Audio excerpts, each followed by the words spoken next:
करोति मंगलम। प्रभु श्री राम की कृपा आप सभी पर बनी रहे। मैं रूपाली श्रीवास्तव आप सभी का हार्दिक स्वागत करती हूँ, अभिनंदन करती हूँ हमारे YouTube channel astro solution point और रूपाली श्रीवास्तव में आप सभी को विवाह पंचमी की ढेर सारी शुभकामनाएं। इस दिन भगवान श्री राम और माता जानकी का विवाह हुआ था। इस दिन को बहुत ही महत्वपूर्ण दिन और तिथि माना जाता है। तो आज मैं आपको विवाह पंचमी की संपूर्ण जानकारी दूंगी, लेकिन उससे पहले मैं आपको याद दिला दूं कि अगर आपने अभी तक हमारे YouTube channel astro solution point और रूपाली श्रीवास्तव को सब्सक्राइब नहीं किया है तो उसे सब्सक्राइब अवश्य कर लें। साथ ही साथ अगर आप मुझसे पर्सनल अपॉइंटमेंट लेना चाहते हैं तो आप स्क्रीन पे दिखाए हुए नंबरों पे कॉल कर सकते हैं। तो चलिए चर्चा करते हैं विवाह पंचमी का। विवाह पंचमी का जो व्रत या त्योहार हम कह सकते हैं, जो कि प्रभु श्री राम और माता जानकी के शादी की सालगिरह के रूप में हम मनाते हैं, 28 नवंबर को मनाया जाएगा। हर साल अगन माह की पंचमी तिथि को शुक्ल पक्ष के समय विवाह पंचमी आती है और इस दिन हम प्रभु श्री राम और माता जानकी के विवाह बंधन में बंधने की तिथि मानकर इनकी शादी की सालगिरह का महोत्सव मनाते हैं, जो कि नेपाल और भारत में अत्यधिक प्रसिद्ध और धूमधाम से मनाया जाता है। पंचमी तिथि की शुरुआत तो सोमवार को पंचमी तिथि है, लेकिन रविवार से ही लग जाएगी। शाम को 4:25 रविवार के दिन पंचमी तिथि शुरू हो जाएगी, जो कि 28 तारीख को दोपहर 1:36 तक रहेगी।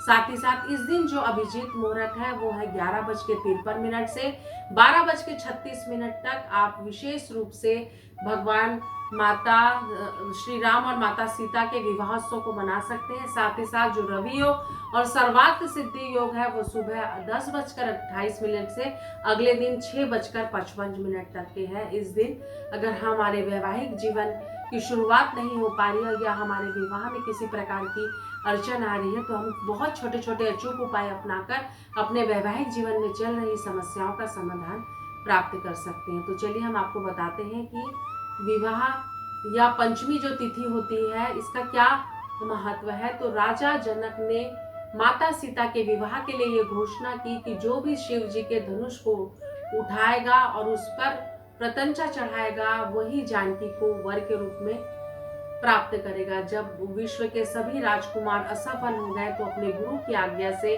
प्रभु श्री राम ने धनुष को उठाकर उसे तोड़ दिया। इससे माता सीता ने उन्हें वरमाला पहनाई और इसी दिन भगवान प्रभु श्री राम और माता सीता का विवाह संपन्न हुआ।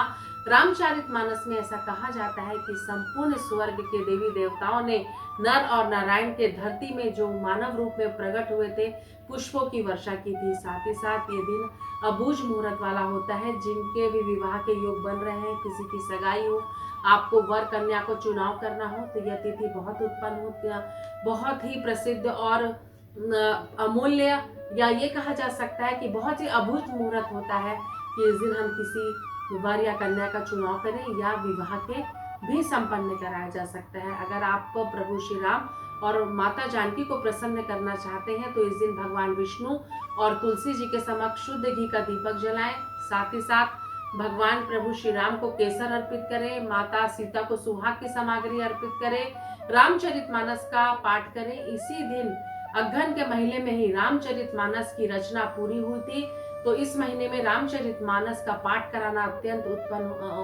अत्यंत ही श्रेष्ठ माना जाता है। साथ ही साथ अगर आपके वैवाहिक जीवन की शुरुआत नहीं हो पा रही है तो आप माता जानकी और प्रभु श्री राम को हल्दी और सुपारी अर्पित करें और कन्याएं अपने शरीर में अपने गले पर ये सुपारी और हल्दी पीले कपड़े में लपेट कर धारण कर लें। और जिनके वैवाहिक जीवन में समस्या चल रही है वो पीले कपड़े में अपने घर के नैऋत्य कोण दक्षिण पश्चिम कोण में इस सुपारी और हल्दी को रख दें। आप देखेंगे आपके जिनके विवाह के योग नहीं बन रहे उनके विवाह के योग बनने लगेंगे और जिनके वैवाहिक जीवन में कला रहती है उनको धीरे धीरे धीरे धीरे आपको समस्या का समाधान मिलता रहेगा। ओम जानकी वल्लभाय नमः का जाप करें, रामचरितमानस का पाठ करें, सीताराम सीताराम सीताराम कहिए, ताही विधि राखे राम ताही विधि रहिए। इस मंत्र का जाप करें, प्रभु श्री राम का निरंतर उनकी गुणगान करें, क्योंकि प्रभु श्री राम को भी राम से श्री राम बनने के लिए अत्यंत संघर्ष करना पड़ा था। उनको जीवन में हर क्षण परीक्षाओं से गुजरना पड़ा था। तो वैसे ही हमें प्रभु श्री राम के जीवन को आदर्श मानकर अपने जीवन में उनके आदर्शों पर चलकर एक श्रेष्ठता का उदाहरण प्रस्तुत करना चाहिए। राम जी ने एक विवाह का संकल्प लिया था और उन्होंने माता जानकी के अलावा कभी किसी पराई स्त्री को अपने जीवन में स्थान ही नहीं दिया।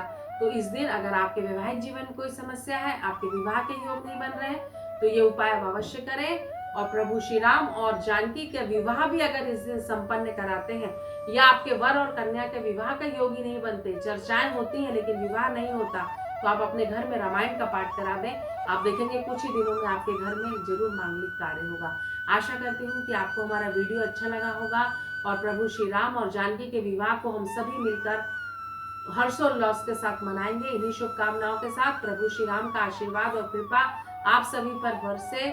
जय श्री राम। नमस्कार।